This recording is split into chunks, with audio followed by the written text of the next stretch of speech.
mura dito. Talaga? 500. It naman. 500k. 500? Yeah. Sure na yun. Sure na. Okay.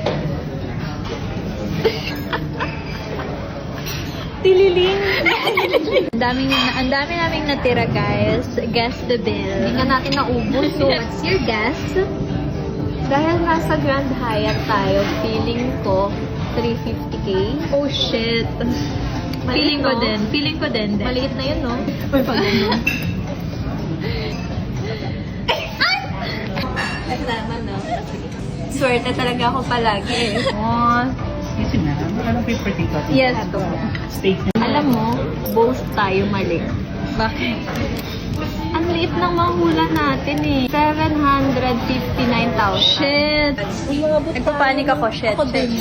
Nanginginig ako, sis, oh. Barya. Maria. Sorry. Kami na to.